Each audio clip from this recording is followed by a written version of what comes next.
This episode of Brown Girl Guilt is sponsored by BizPod Vancouver. BizPod is an accountability group founded by a group of passionate entrepreneurs who saw how isolating entrepreneurship can be and sought to curb it. With carefully curated groups or pods, BizPod aims to fill the gaps in our current community and support entrepreneurs in their journeys. I actually became a member of BizPod 6 months ago, and I can't even begin to tell you how much exponential value it has added to my life. I wasn't even able to consider myself a businesswoman until all my pod members made me realize I am. Now, with the help of BizPod, I always say, I'm Kelly Kapoor, the business bitch.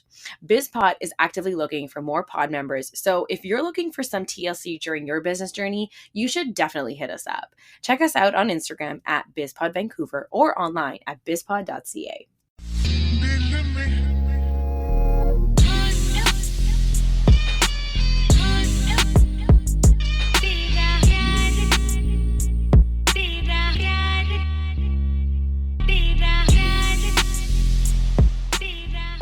Hi, friends. It's your girl Harpo. Welcome to this episode of Brown Girl Guilt titled 25 Going on 15.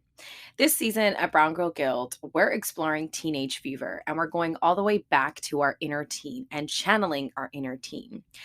The truth is, we're going to experience a not knowingness at many points in our lives, not just when we're teens or when we're going through puberty. This experience is normal, and it's a place that you might find yourself at, whether you're 15, 22, and even 45.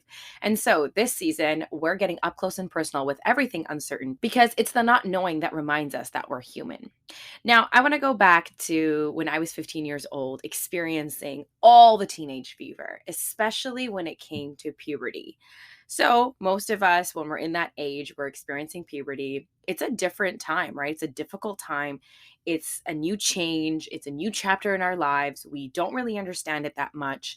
And it might be something that causes a lot of anxiety and nervousness, just a whole lot of confusion. And my experience with my first puberty was nothing different. It was all of that. It was so confusing. I was so awkward. Going through puberty was really scary, actually.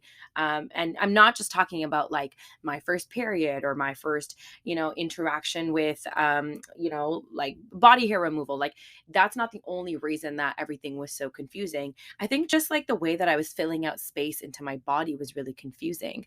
And it was really disembodying to like have a body for so long. And then all of a sudden it's changed up on me now and not necessarily feeling like I'm occupying this body in the same way that I was previous to puberty. There was this like not understanding these new emotions. I felt like, I was experiencing all these new feelings. I mean, yes, my body was looking and feeling different, but emotionally, I felt like during puberty, I was experiencing something that I had never experienced before. I used to experience these sort of like panic attacks a lot, where I would have this like huge rush of emotion that was caused due to something completely random. It wasn't even that perhaps that big of a deal, but the emotions just built up so much. And then I just had like an outburst. And those outbursts were so new. Like I didn't even know why I was feeling so hyper emotional. And it was because my body was going through so many crazy changes. Like my hormones were everywhere, like everything in my body was just changing and shifting. And I felt like at that time, I was really hell bent on trying to understand everything. Like I was trying to systematize and sort of make sense of everything that was happening. That's how I wanted to approach my puberty. I wanted to understand. I've always been like that. I've always been someone that like is super curious, wants to ask questions, but wants answers for everything as well. And so I was really hell bent on trying to understand what this puberty was, what this puberty meant for my body and how it was showing up in my body. And it was really overwhelming to A, experience all the changes and to go through all of it, and then B, try to make sense of it. It's like, how do you make sense of something that you've never experienced before, right? Like instead of just letting go and sitting with it and feeling it, 15-year-old me was like, no, I need to figure out like what this means and why I'm feeling this way. And so it was a very overwhelming time overall, just in general. And I remember the first time that I got laser done. So that story I think I've shared in a previous episode titled Harry Harpo, but I'll share like a Spark Notes version of it here for this context. So the first time I ever got laser done was because all throughout puberty, I feel like before puberty, I was fine. Like, I didn't have that much body hair or facial hair. And all of a sudden, puberty hit. And then God knows how and from where I just developed this like huge beard on my chin, like on my chin and my neck area. So much so that like you could literally pull the hair. This is something that I also said in the previous episode, but like you could pull the hair from my chin and it would like come down. And my mom was away. She was in India at the time. And I remember calling her all the time and being like, Mom, like, I'm so embarrassed. Like, all the kids at school are making fun of me. I feel really bad. Like, I feel like I'm constantly like hovering and covering around, like, covering the area around my neck because I just feel so embarrassed. I like stopped going to social things because I was just so self conscious all the time. And so when my mom finally came back from India, she booked a laser appointment and I went to go get laser done. And the first experience of laser like was also like not necessarily like the best experience because my body was like I was like 15 or 16 at the time. I was so tender. I hadn't really experienced pain as such. I really bypassed actually like the whole waxing and I guess I'd like obviously gotten my eyebrows threaded at the time, but I really bypassed waxing and I just went straight into laser because I was like, I'm gonna need something like heavy duty. I'm gonna need something incredibly like more permanent than waxing. And so when I did get laser done for the first time, like that also was so uncomfortable to like lay on a table and like have someone sort of like hover over you and shoot like this like weird like feeling into your face, and it was so painful. And even that experience in and of itself was so embarrassing because I felt like anytime that I went to go get laser done or I went to go get waxing done after that experience, all the aunties would make me feel so bad. They'd be like, oh, oh my god, like, oh, you're so hairy. And it was like the worst feeling in ever. It's like my body's already going through so many changes, I don't need you to point them out. And so the entire experience of my puberty was just so embarrassing. Like, I just feel like if there was one word that I could use to describe how I felt during puberty, it was embarrassing. It was embarrassing. It was awkward. It was uncomfortable. And again, like really overwhelming because I was always trying to make sense of it. Now, the reason I titled this episode 25 Going on 15 is because I feel like I'm going through a second puberty right now. So think about everything that I just shared about the awkwardness, the uncomfortable. Is it uncomfortable? The discomfort, the this not knowingness, and trying to make sense of something. I'm experiencing all of that right now. This second puberty that I'm going through right now is not as bad as the first one, but like different, so it's I wouldn't say that they're one and the same, but I am going through second puberty right now. And how it feels is again a sense of confusion in my body. I'm looking and feeling different, and I'm sort of experiencing my body in a way that feels foreign. It feels like this isn't necessarily how I have habitated my body in the last 5 years, right? So my body is definitely going through a different sort of metamorphosis at this moment that feels really different than it was before. And it's so funny, like I shared this story about the first time that I got laser done.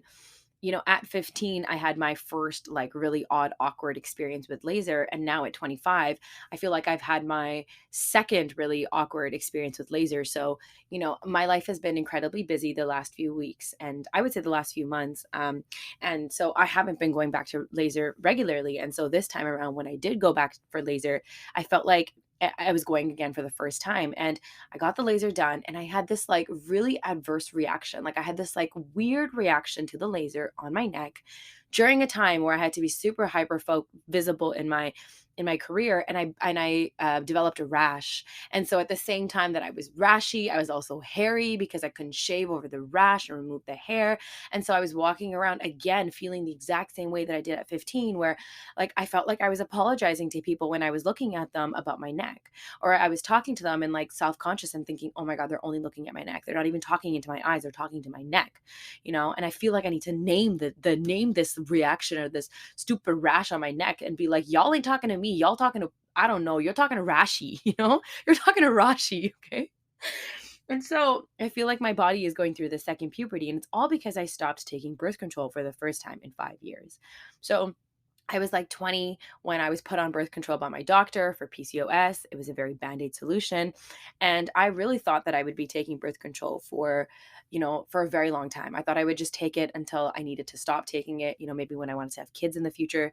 But recently something shifted. I started to go for acupuncture with Niti, your acupuncturist at Revamp Wellness, and seeing her for acupuncture really shifted my perspective on birth control. I realized I didn't want to take it anymore.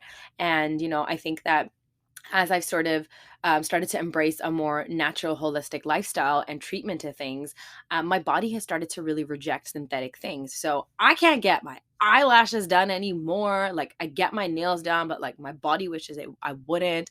I can't spray anything on my face anymore. My body has really started to reject synthetic things. And so I thought to myself, if my body is rejecting synthetic things, I'm putting like the greatest synthetic thing in and around my body is this pill of synthetic hormones that I put into my body every day. And I have been for the last 5 years. And there was like a deep calling inside of me that was like, maybe we should stop. Like, maybe we should just get off of it now and try to take care of ourselves in a way that isn't a band aid solution. And so I kept putting it off. I started to feel like I wanted to get off birth control probably in about like February of 2022. And it took all the way until June 2022 to really make the decision and get off of it. And it's because I think like there's so many layers to why I didn't want to get off birth control right away. There's so many layers of fear. Like it really is fear. I was super fearful. Anytime anybody would ask me like what my relationship is like with birth control and if I've ever thought about getting off of it, I would use the word terrified to describe it because I truly was. I was so terrified. And so there's multiple layers, right? The first layer is the insecurity of how I'm going to look. So when I started taking birth control, I got hotter. Like I'm not going to even lie. Like I got hotter. My tits got perkier. I started to like just my skin was glowing, my acne was under bay. My weight was at a manageable place. And so I feel like I got like I don't know, like the birth control just made me hotter. That's like I can't even describe it. And so getting off of the birth control means like am I not gonna be hot anymore? Like, am I just like not gonna be this like sexy badass that I am? That sounds so superficial, but like, yo, it kept me up at night, right? I didn't want to gain weight, right? I also didn't want to lose weight. Like, I didn't know which way I was gonna go. I was like, no, I like where I'm at currently. I don't want my weight to fluctuate because that has happened for me for so long. Birth control or no birth control, I've always fluctuated between my weight. And I didn't want to break out. I didn't want to like start to get like this like uncontrollable acne all over.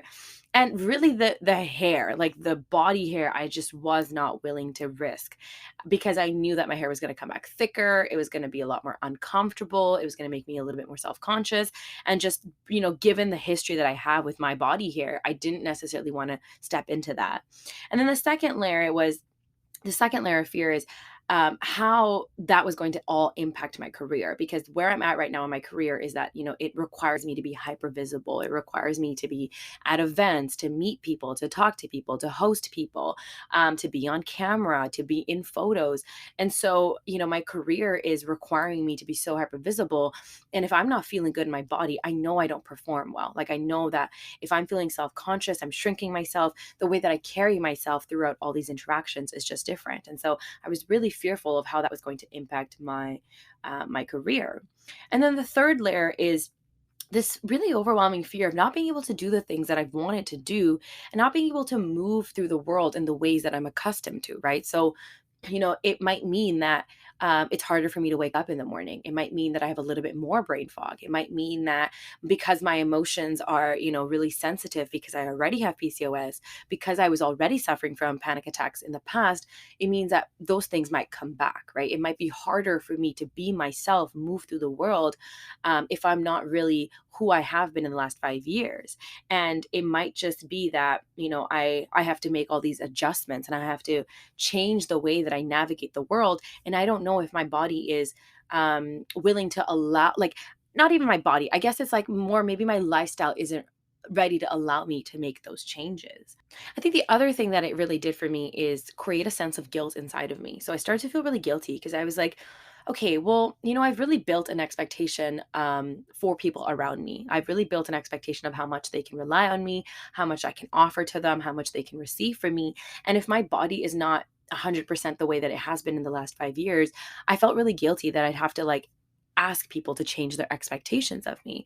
So, but like I might not be able to show up in the way that I always have. I might not be on 100, I might be on 75, I might be on 50, and that might impact the way that people relate to me, right? It might impact the way that I'm able to show up for people. And if you've picked up one thing about me ever since you started listening to the podcast, or you've been following me on Instagram, or you've been in my life, it's that showing up for people and being there for people is incredibly important to me. It's like, it's not, I don't do it because I think I have to do it. It's because I want to do it. It's because if it's who I truly am at my core. And so if I can't do that, what does that say about who I truly am and how I relate to myself and my understanding of myself as well? And so I was experiencing a lot of brown girl guilt around that too, right? To really say, like, I don't know how I'm going to be able to be myself in the way that you're used to seeing me. And I'm supposed to be this version of myself that you already understand, feel, and love. And I'm sorry because I might actually be a little bit different than what you've expected. But what I really had to do is ask myself, like, whose standard am I really conforming to? So if I go back to this idea of like my body's going to change, it's going to look different, whose standard am I really conforming to, right? Like if this current version of me on the birth control is beautiful, and then all of a sudden I'm off the birth control and I'm like, oh, like maybe like 2 points less beautiful, whose standard am I conforming to? Like, whose standard of beauty, whose standard of sexy and hot am I really conforming to, right? It's obviously not mine. And the thing is, like, my body has always looked different, right? Every week my body is different. My hair growth is different. The way that I'm, like, if I'm bloated that week or not is different, whether I'm inflamed. Every week I feel like my body is so different. There's one week where I feel like I'm on top of the world and I look and move differently. And then the next week my hormones will do something, and then all of a sudden I'm feeling groggy, my skin's oilier, I'm breaking out a bit more, I'm a bit more bloated, I have less of an appetite, I'm not drinking enough water. My body is different every single week, and it's like, okay, like I don't know, like I'm just going to have to ride this wave of even more different, vibes, and every week I'm going to have to like relearn my body again and again. I also feel like the guilt was carried over in terms of, this is like an interesting take, right? Like, I know I'm 25, so like some of you might be listening to this and be like, how are you already thinking about this? But the reason that I also felt like I needed to get off the birth control was because I was feeling really guilty about cultivating the best womb space for my future children. So, I know that like putting a synthetic pill into my body isn't necessarily the best thing for my womb space. And so I was like, okay, like maybe I'll get off the birth control now, because I've heard so many rumors about how, it can create like a little bit of difficulty, or it can be hard for like the womb space to really heal. And I wanted to heal my womb space because one day I do want to invite children into my body, and I do want to bring children into this world. And I really felt guilty about like how I've been using this band-aid solution for so long. But I felt like now I was being called to a place where I could start to like really let go of that, and be like quite frankly, again, this might sound really funny, it sounds funny for me to even say, but like be the best possible mom that I can be before they're even in this world. I want my children to have like everything in the world, and it starts for me taking care of myself now. So all of that to say that, yeah, I am going through a second puberty right now, right? Like I've since conquered the fear of getting off of birth control. Those three layers of fear, I've since conquered them, and I did make a decision to get off of the birth control, and I have been off of it for about a month now. And for the most part, my body feels great. I haven't experienced any crazy overwhelming changes, but of course, minus the Rashi that showed up and tried to be my friend this week, minus that, I feel like my body is just going with it and it's just flowing with it. And the biggest difference between my first puberty and my second puberty right now is that I've really let go of this overwhelming, controlling sense of trying to make sense of things, right? Like, I don't want to have to figure it out. If I was hell bent during my first, I was about to say pregnancy. Oh my God. If I was hell bent during my first puberty, during my second puberty, I'm not hell bent on trying to figure it out. I'm sort of just like, yo, bro, like just do whatever you want. Like I'll take it day by day. I'm just gonna let go. I'm just gonna embrace this sense of not knowingness. Truly, like I'm just like, if one day I wake up and my body wants to do this, I'm gonna let it. If I one day I wake up, my body wants to do that, I'm just gonna let it. A great example of that is that, for 2 years I was not eating gluten because I thought that would help my PCOS. And then one day I had a conversation with my naturopath, and she was like, you could probably start to eat gluten again. And I was like, are you kidding me? Like, I used to eat like one bite of a croissant during my 2 years of not eating gluten and be like, oh my God, I feel bad. I'm a horrible person. I feel guilty. My body's doing this. My body's doing that. You want me to go from that person to now eating gluten pretty much every single day and in like big hearty dishes.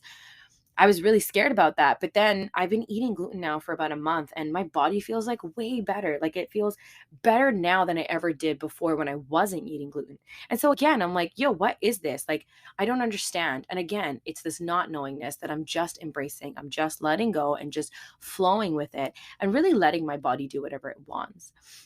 And I think all that to say, I've said this in so many spaces before, and I think it deserves its emphasis. And I want to say it here again is that, we are so hard on our bodies all the time. Like the way that we speak to ourselves, the way that we really treat ourselves, the way we put ourselves down, the way that we make excuses for the way that our body moves us through the world. We do so much of that. And I know for myself, like I've been so mean to my body so much in the past.